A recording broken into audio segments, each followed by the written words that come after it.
Fala pessoal, boa noite, tudo bem? Minuto da Biologia, semana 24. Então, sejam bem-vindos. Bora lá para quem vai acompanhar essa aula gravada, para quem está aqui comigo ao vivo. Rafael já chegou por aqui. Então vamos, gente. Estou compartilhando com vocês a minha tela aqui no meu monitor principal. Então veja, eu coloquei que nós já vencemos aqui praticamente interações gênicas, que estava previsto para a gente começar no dia... Aqui está no dia 6, né? Que está naquele planejamento de quarta-feira ainda, né? A gente só atualiza aqui para o dia 7/8. Então, aqui está para a gente finalizar interações gênicas nessa semana. E a gente vai finalizar, tá? Aqui está previsto para a gente trabalhar biomas do Brasil nessa semana agora. Então, a gente vai trabalhar biomas hoje. Aqui está previsto para a gente trabalhar sistema imune. E a gente vai entrar em sistema imune, tá, gente?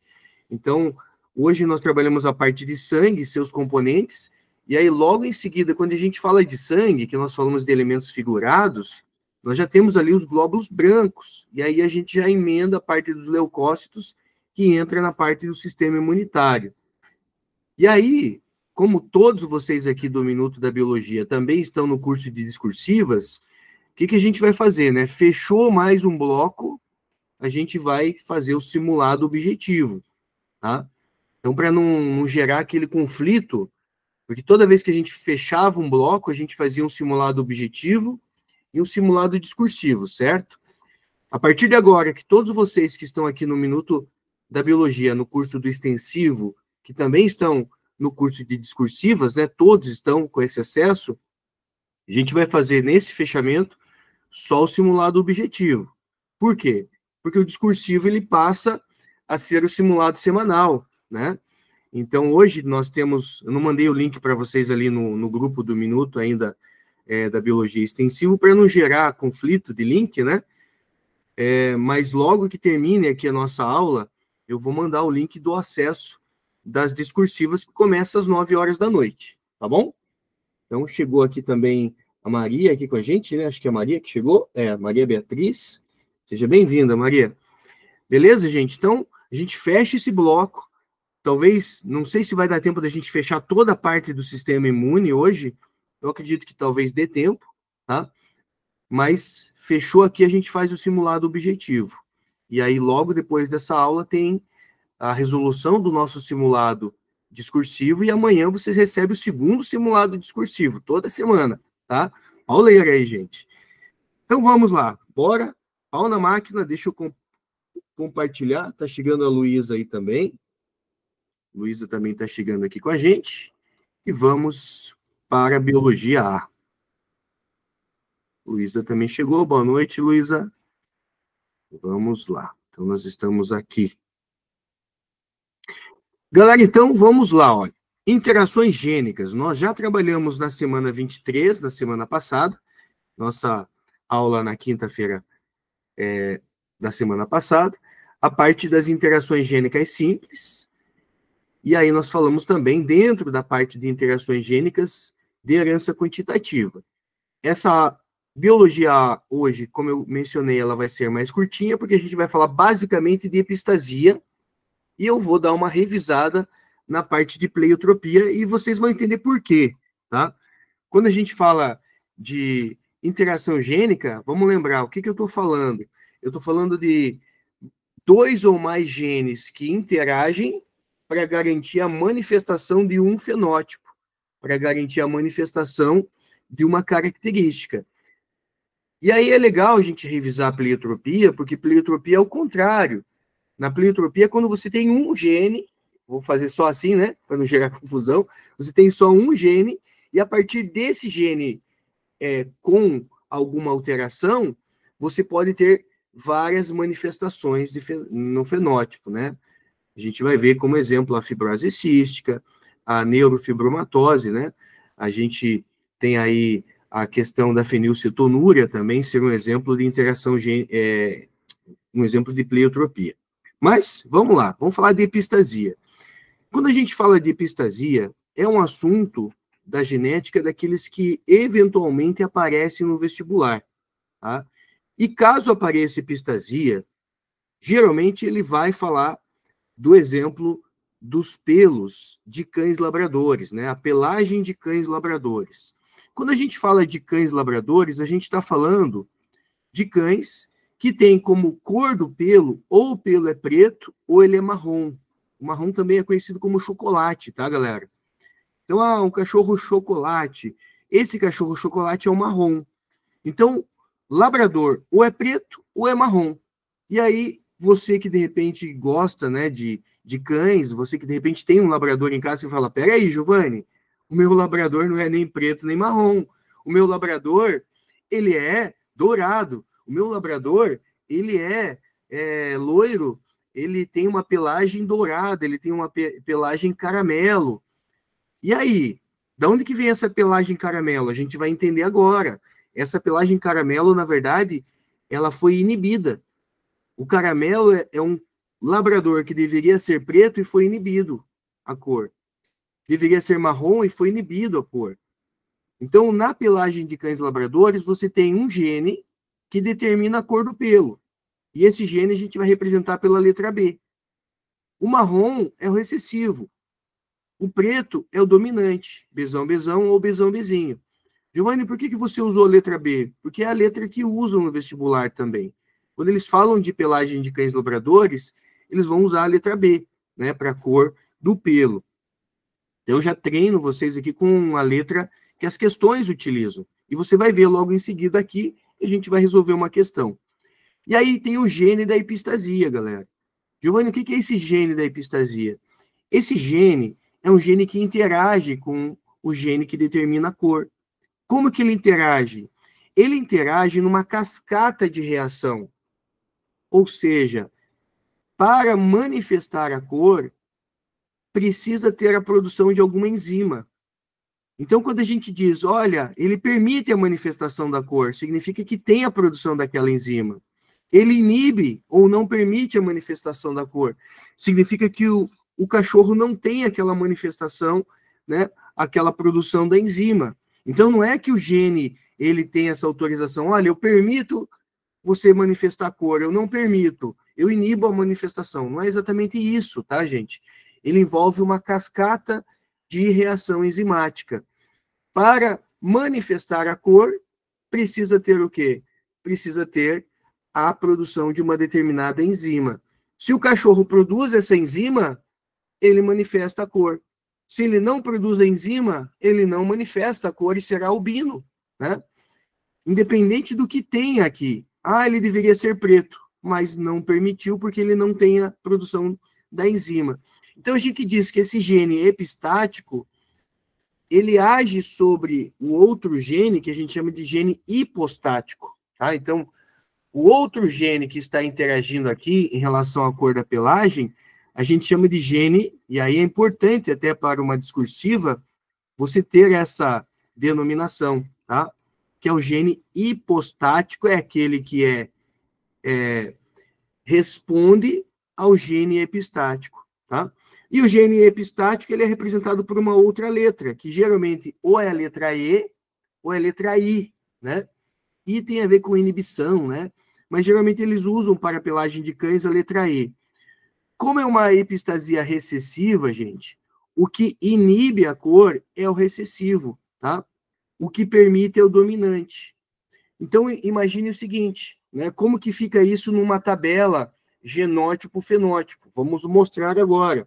Na tabela de genótipo-fenótipo, a gente tem esse gene epistático agindo sobre o gene hipostático, né? Então, ele inibe, tem esse poder de inibir, independente do que tenha ali. Então, ele fica assim, ó.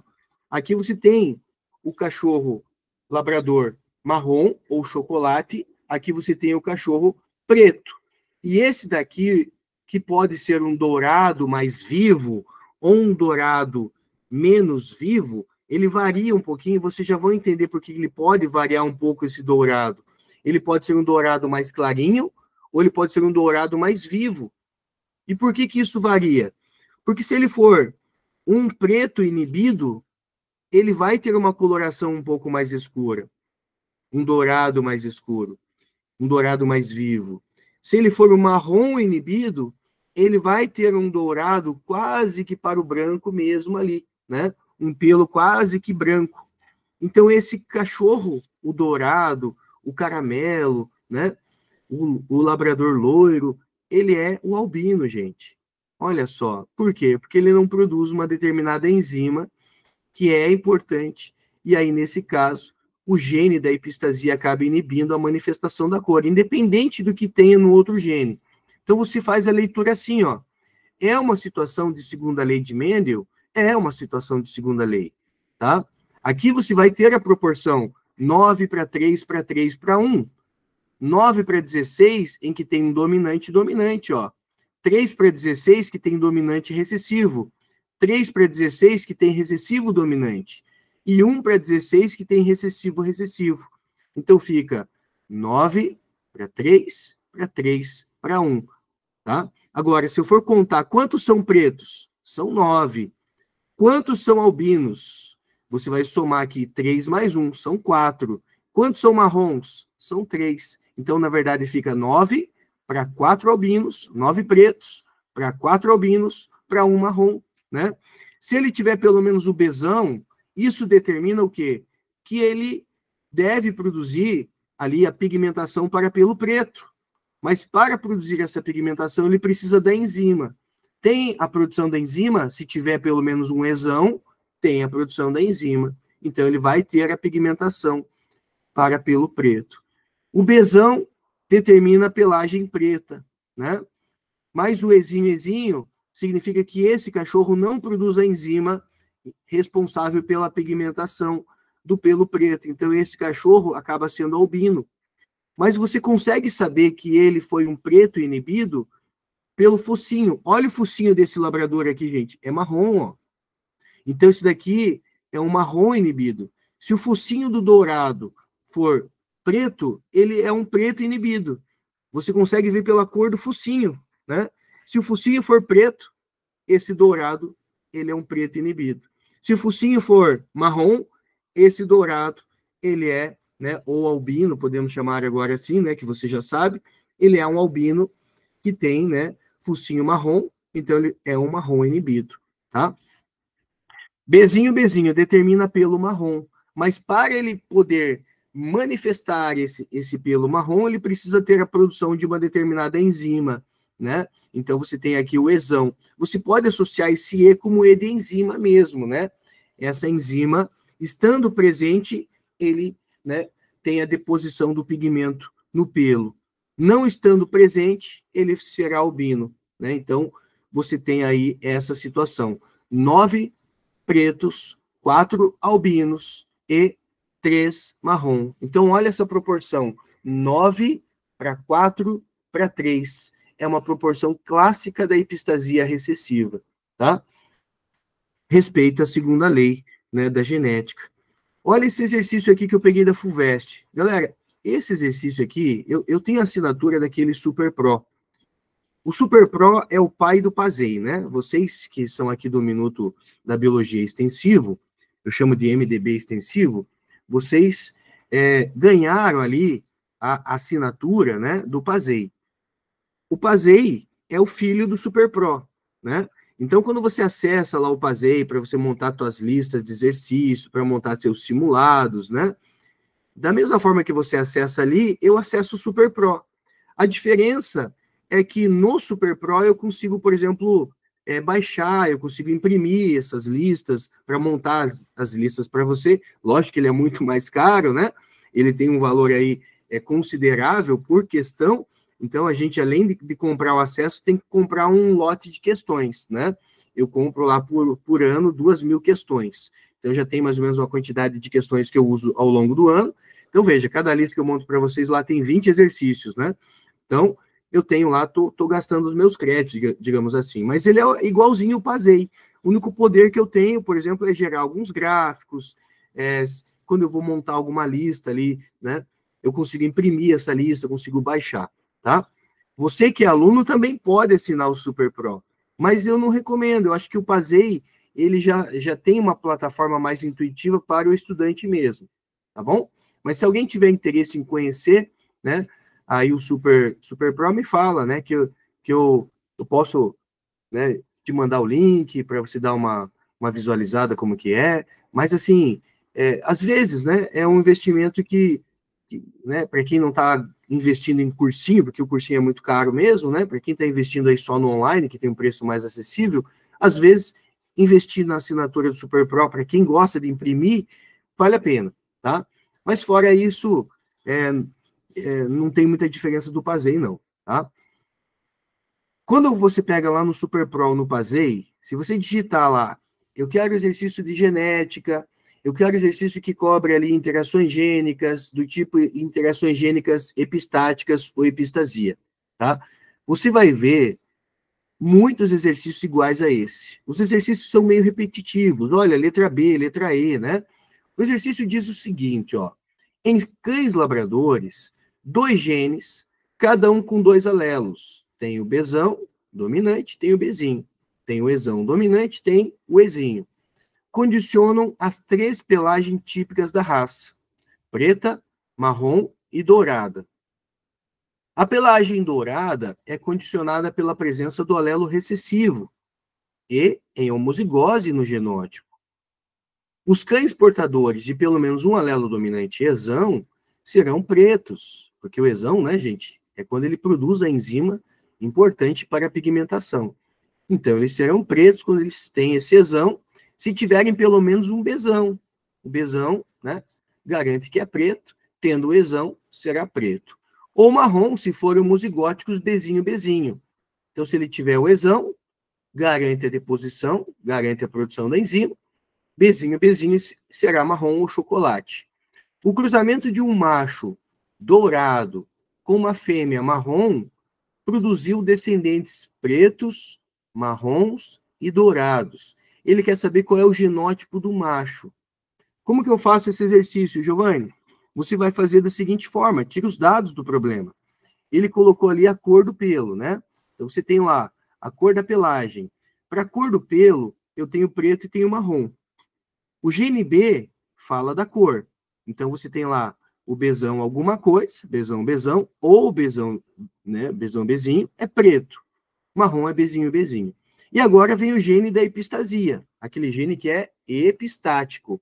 Esse gene aqui, lembre que a gente chama ele de gene hipostático. Hipo é aquele que está abaixo, né, que está sendo dominado, que está sendo controlado pelo gene da epistasia. Então, temos aqui o gene da epistasia, que é o gene epistático, que ele pode garantir a permissão, produzindo a enzima, né, quando ele tem pelo menos o ezão, ou ele pode inibir, não permitir a produção, né, do pigmento ali para a deposição no pelo. Tá? Então, você tem aqui a epistasia recessiva. Giovanni, como que seria uma epistasia dominante? É só você inverter isso aqui, né? O ezinho vem para quem permite, o ezão é aquele que inibe, tá? Uma epistasia recessiva é quando o que inibe é o recessivo. Epistasia dominante é quando o que inibe é o dominante. No caso da pelagem de cães labradores, sempre o quê? Recessivo, tá? Agora vamos para o cruzamento. Deixa eu pegar aqui agora, colocar para a caneta, que eu vou fazer o cruzamento ali. O que ele falou? Um macho dourado. Galera, se o macho é dourado, com certeza ele tem que ter o quê? O ezinho, né? Ezinho é aquele que é inibido. Esse macho é dourado. Não sei se ele é um dourado preto, inibido, ou marrom inibido. Então, deixa ele aqui por enquanto, tá? Esse macho cruzou com uma fêmea. A fêmea é marrom. Galera, se é fêmea marrom, essa fêmea tem que ser ezão, né? Alguma coisa. E se ela é marrom, ela tem que ser Bzinho. Eles falaram que desse cruzamento, isso aqui são os pais, né? A geração dos pais, a geração parental. Beleza? Ele falou que desse cruzamento saíram filhotes. Vou colocar F de geração F, de filhotes, né? Geração F1. Saíram filhotes pretos, saíram filhotes marrons e saíram filhotes dourados. Legal? Muito bem. Vamos imaginar, para ser preto, ele tem que ser ezão, né? E ele tem que ter pelo menos um Bzão, alguma coisa. Para ser marrom, esse filhote tem que ser ezão, né? Para ter deposição, produção da enzima, Bzinho. Para ser dourado, ele tem que ser ezinho, alguma coisa, tá? Então a gente já tem mais ou menos ali um caminho investigativo, né? Veja, se a mãe é Bzinho, e surgiu um Bzão, né? Porque tem filhote preto, significa que esse Bzão tem que ter vindo do pai, tá? Esse Bzão tem que ter vindo do pai. Então a gente já associa esse Bzão ali, beleza? Agora, esse casal, eles tiveram o quê? Filhote marrom. Para ter o filhote marrom, galera, tem que ter Bzinho. Um Bzinho veio da mãe, um Bzinho tem que ter vindo do pai. Pronto, descobrimos o genótipo do macho, né? Mas vamos supor que eu quisesse descobrir o genótipo dos filhos. Talvez eu não consiga descobrir total o genótipo dos filhos, o genótipo da mãe.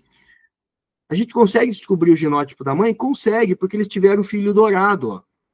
Um ezinho veio do pai, um ezinho tem que ter vindo da mãe. Então, consegui descobrir o genótipo da mãe também. Aqui está o genótipo do pai, né? Genótipo do macho.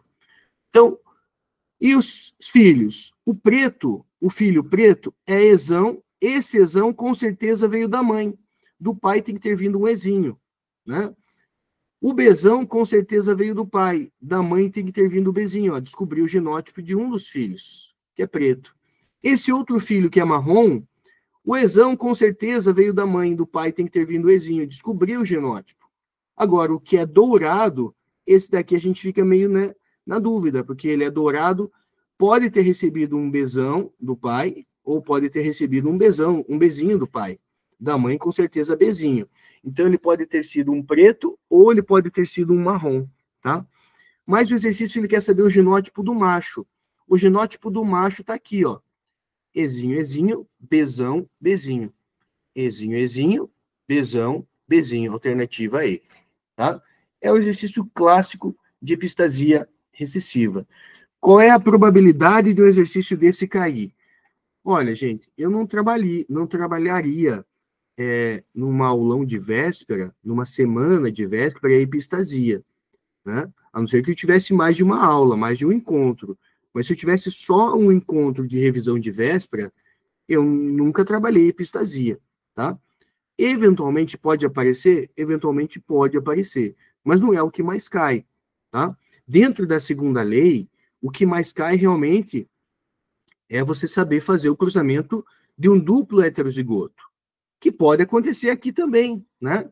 Ele pode te trazer um duplo heterozigoto aqui, né? Ah, tem lá, por exemplo, um preto heterozigoto, ezão, ezinho. Então, isso aqui é um preto heterozigoto, cruzando com uma fêmea preta heterozigota também, né? Então, aqui você tem um cruzamento duplo híbrido. Quando você faz esse cruzamento duplo híbrido, você tem aquela proporção 9 para 4 para 3. Por quê? Né? Porque vai ter 9 que serão pretos, 4 em 16 que serão albinos, e 3 para 16 que serão marrons, tá? Se te der essa proporção 9 para 4 para 3, epistasia recessiva. Se tiver a proporção, né, ali, você vai ter 9 para 7, lembra da aula passada? Opa, é uma interação gênica simples. Exemplo lá, surdez humana. Se te der uma proporção 9 para 3 para 3 para 1, é uma segunda lei clássica.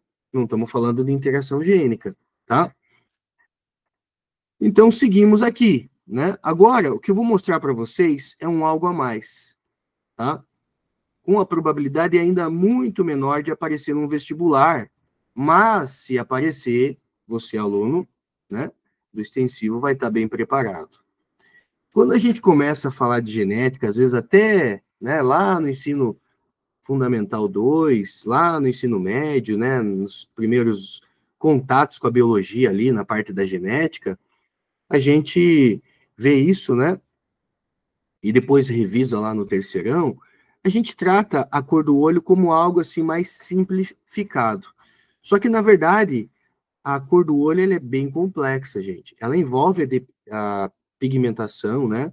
ela envolve a produção de um pigmento, que a gente está falando aí da melatonina, né, o mesmo pigmento relacionado à cor da pele, só que nesse caso, além disso, né, além de ser uma herança quantitativa, ele não é só uma epistasia dupla, tá? Ele entra como uma herança quantitativa também. Quantitativa. Então, a cor do olho, gente, eu não lembro, numa memória recente de questões de vestibular a nível nacional, de alguma questão que tenha trazido, né? Depois eu faço um filtro. Se eu achar alguma questão mais recente, eu coloco, senão eu vou ter que pegar alguma questão bem mais antiga, que cobre a cor do olho no vestibular. Isso aqui a gente vai pensar numa questão mais complexa. Por quê? Porque a cor do olho, herança quantitativa quer dizer, quanto maior for o número de alelos aditivos, maior vai ser a produção de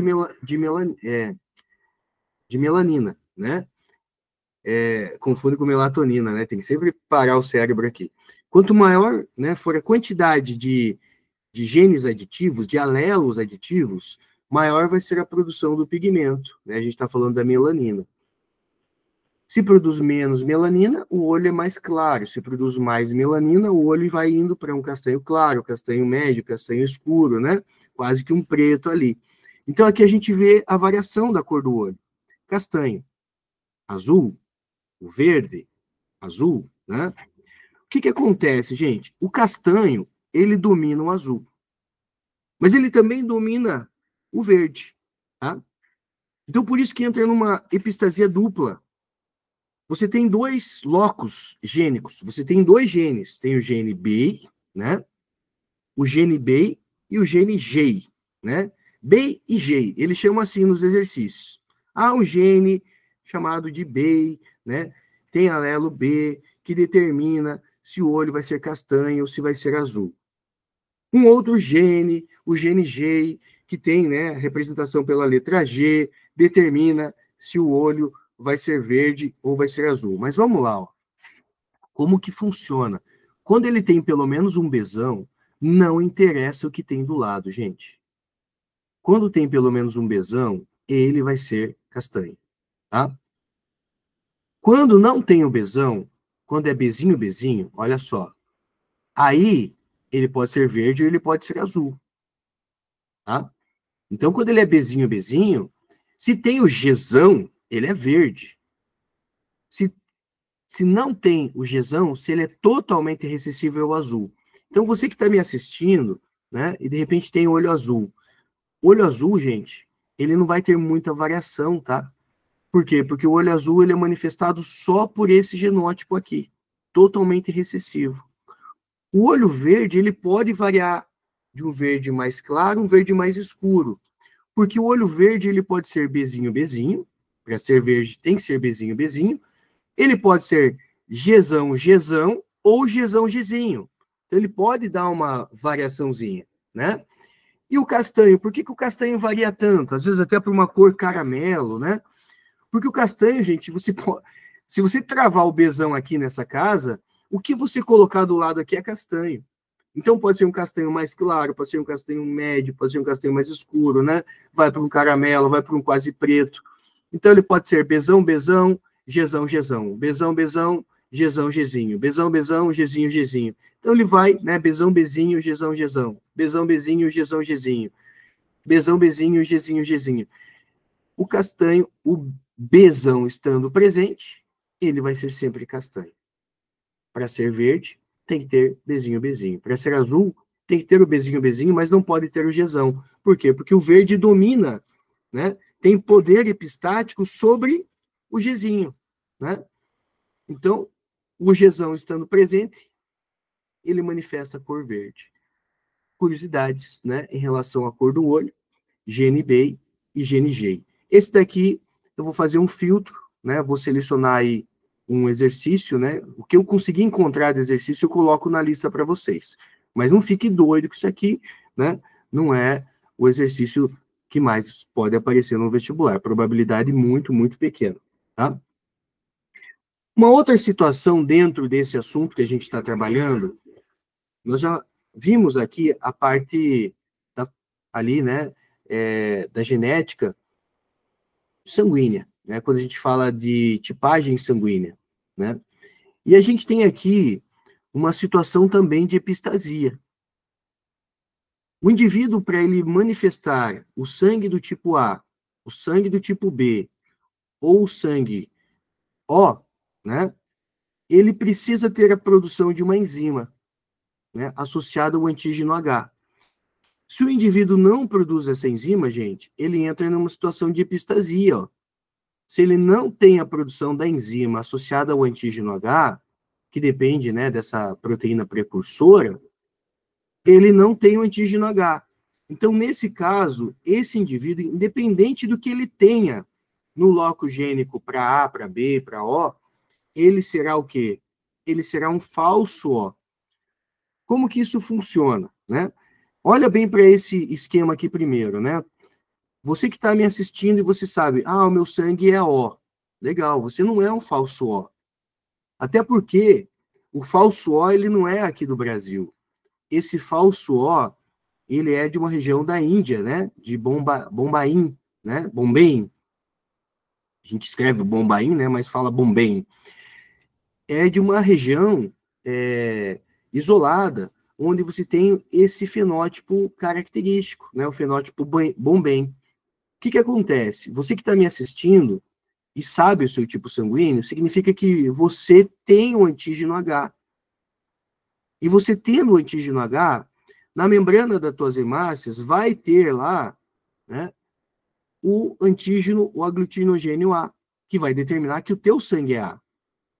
Se você tem sangue B, significa que você tem a proteína precursora, você produz o antígeno H. Consequentemente, na membrana das suas hemácias, você vai ter lá o glicocálix, né? Esse antígeno é um glicocálix, que fica ali na membrana das hemácias, na membrana dos glóbulos vermelhos. Ele vai ter lá o glicocálix, que vai determinar a produção do aglutinogênio B. Se o teu sangue é AB, significa que na membrana das suas hemácias você tem o glicocálix A e o glicocálix B, simultaneamente, né? Um exemplo de codominância, né? Vamos lembrar disso. Se você não tem, né, nem o antígeno A, nem o antígeno B, mas ainda assim você tem o antígeno H, você vai ser o O verdadeiro. Não tem o aglutinogênio A, nem o B, mas você tem o antígeno H, então você é o O verdadeiro. Para você descobrir se você é um O falso, e como eu disse, não é uma situação comum, né, aqui do Brasil, característica aqui do Brasil, pode ter até alguém perdido aqui no meio de mais de 200 milhões de brasileiros com o fenótipo Bombém, mas seria muito raro isso, né? A gente tem aqui sem o antígeno, quando o indivíduo não tem essa... Imagine um defeito no gene dessa proteína precursora. Então, ele não vai produzir o antígeno. Se ele não produz o antígeno H, independente se ele deveria ser A, ser B ou ser O, ele não vai produzir nenhum antígeno. Então, ele vai ser o falso O. Vamos tentar deixar isso mais visual para vocês. Aqui, ó. Quem tem sangue A, tem genótipo IA ou IAzinho, né? Um vem do pai, um vem da mãe, precisa ter esse genótipo, Hzão ou Hzinho. O indivíduo que é B, homozigoto, BB ou heterozigoto, BI, precisa ter pelo menos um Hzão. O indivíduo que é AB, tem genótipo IA e B, precisa ter pelo menos um Hzão. O indivíduo que é O, verdadeiro, ele também precisa ter pelo menos um Hzão. E o indivíduo, como que eu descubro se ele é um falso O? Você faz uma tipagem sanguínea para o antígeno H. Se ele não tem um antígeno H, eu já sei que ele é um falso O. Porque se ele tem um antígeno H, eu já sei, não é fenótipo Bombém, né? Então, como que eu vou saber, professor, se ele é um falso O ou se ele é um O verdadeiro? É só você fazer a tipagem sanguínea para o aglutinogênio H, né? Tem o aglutinogênio H, não é falso O, né? Então, ele é um O verdadeiro. Não tem o aglutinogênio ou antígeno H, ele é um falso O, verdadeiro daí, né? Esse falso O, fenótipo Bombém. Qual é o genótipo dele, professor? Pode ser IA, IAizinho, IB, IBzinho, IAIB, ou Izinho, não interessa o que tem aqui, tá? E aí, a gente vê, né, uma situação familiar aqui, ó.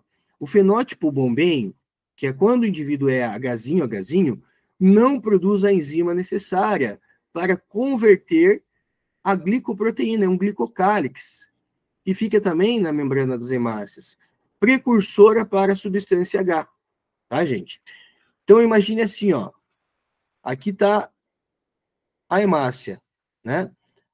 Se aqui está a hemácia e você tem sangue A, não basta ter o glicocálix A, você tem que ter também o glicocálix H, que daí tem a proteína precursora, esse cara vai ser A, né? Olha aqui, ó, o indivíduo O, Izinho, então ele é Hzinho, esse é um O verdadeiro. Indivíduo B e Bzinho também tem o Hzão, só que eles são heterozigotos. No cruzamento desses indivíduos, pode nascer um filho com fenótipo Bomben. Esse cara recebeu um Hzinho da mãe, recebeu um Hzinho do pai, mesmo ele sendo IBzinho, gente, ele não vai manifestar o tipo B. Ele não vai ter o B na membrana das hemácias. Giovanni, como que fica a hemácia desse filho? A hemácia desse filho aqui fica assim, ó. Ele tem o aglutinogênio B, né? Deveria ter o aglutinogênio B aqui, né? Mas como ele não tem o Hzão, aqui é Hzinho, então ele não manifesta o B. Então ele vai ser o quê? Ele vai ser o falso O. Ele não produz o glicocálix B. E quando a gente fala, cara, ele não produziu o glicocálix B, a gente já pensa que ele é um O.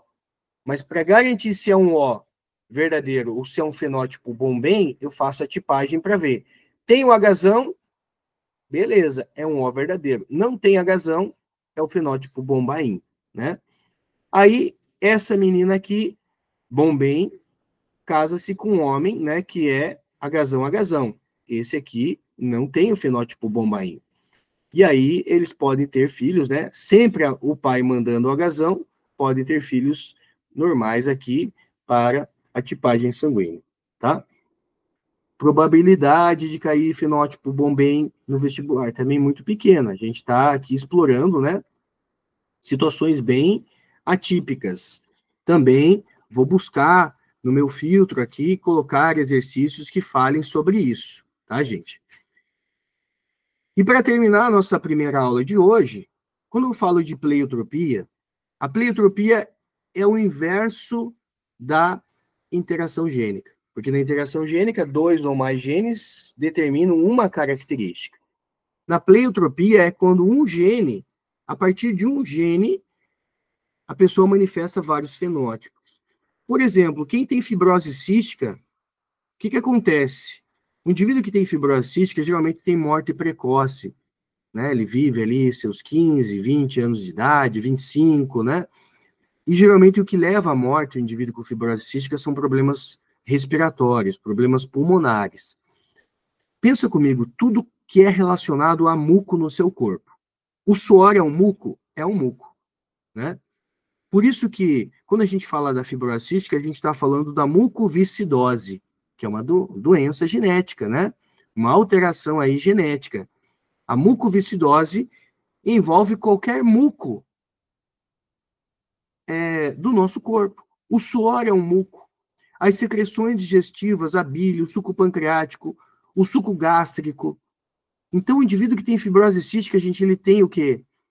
A viscosidade do suor é diferente. Não é a mesma viscosidade. A viscosidade, digamos assim, né? Quando se fala da mucoviscidose, a alteração no muco biliar, ela é diferente. A alteração do muco do suco pancreático é diferente. Então, ele não tem a mesma eficácia. É mais ou menos você pegar um motor de um carro e colocar um óleo mineral ao invés de um óleo sintético, né? Esses carros mais modernos usam óleos sintéticos e ainda tem ali toda uma configuração, né? Para quem já trocou óleo de carro.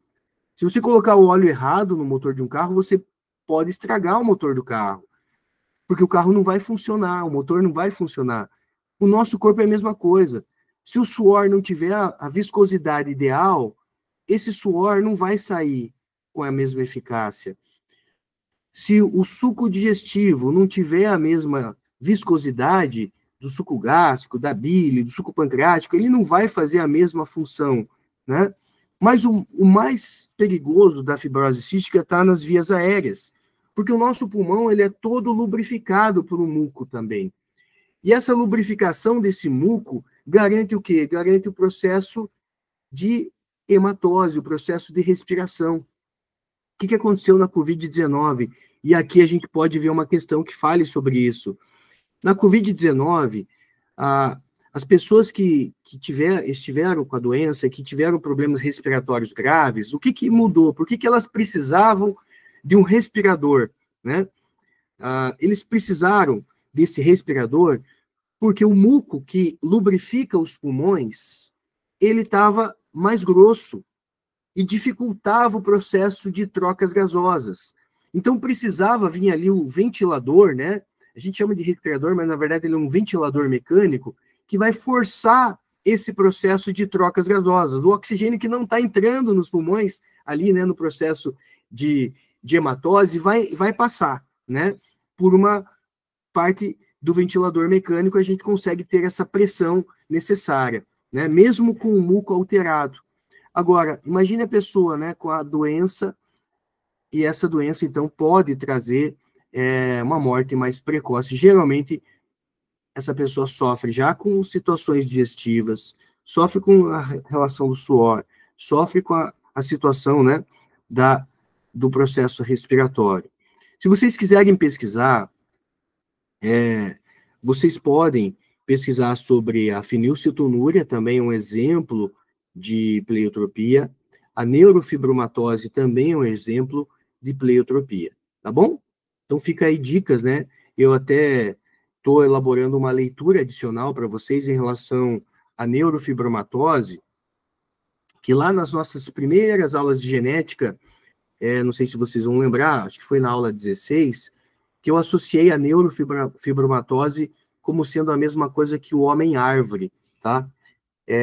Ali foi um equívoco mesmo, foi um erro meu mesmo, né? A neurofibromatose não é a mesma coisa que o homem-árvore, tá? A gente tem a neurofibromatose como uma condição, né? Pleiotrópica, e o homem-árvore como outra condição, tá?